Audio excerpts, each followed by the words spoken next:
যত পারফেক্ট করে কাজ করা হোক না কেন, সেই কিছু না কিছু ভুল হয়েই যায়। তো গাইজ, আজকে আমার একটা বড় ভুল হয়ে গেছে। আমার বর সকালবেলা কাতলা মাছ নিয়ে এসে বললো, মানটি কাতলা ভাপা করা হবে। তো ও আবার রান্নাবান্নার দিক থেকে খুব এক্সপার্ট, মানে এইসব রান্নাবান্নার দিক থেকে তো খুবই এক্সপার্ট। তো তার জন্য ও বসে পড়লো মাছটা নুন হলুদ আর লেবু মাখাতে। এখানে টক দই মাখাতে পারো, যেহেতু আমাদের কাছে টক দই ছিল না বলে আমরা লেবু মাখালাম। তো লেবু মাখিয়ে ম্যারিনেট করতে দিলাম 5 মিনিটের জন্য ফ্রিজের মধ্যে। ফ্রিজে দিলে কি হয়, মাছটা তাড়াতাড়ি, মানে আমি যেটা জানি তাড়াতাড়ি রান্না হয়ে যায়। তো তারপরে ফ্রিজ থেকে বার করে ওতে সর্ষে, নুন, আবারও হলুদ একটু মাখালাম, কারণ মাছটা ম্যারিনেট করার সময় মাছটা নুন হলুদ যা মাখানো হয়েছে ওটা জল বেরিয়ে যায়, তো জলের সাথে সেটাও বেরিয়ে যায় নুন হলুদটা।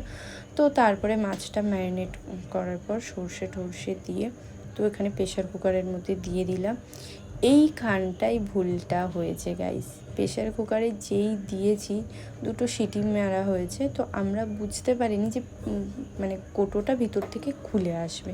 তো ঠিক এইখানটাই ভুলটা হয়েছে। এবার প্রেশার কুকারটা খুলে দেখি একদম মাছটার মধ্যে জল ভর্তি হয়ে গেছে। তো কী করা যাবে, কড়াইতেই চাপিয়ে ফেলাম। কাতলা ভাপার খাওয়া হলো না গাইস, কিন্তু মাছটা তাও খেতে ভালো লাগছিল এইভাবে করেও। তো গাইস, বাই।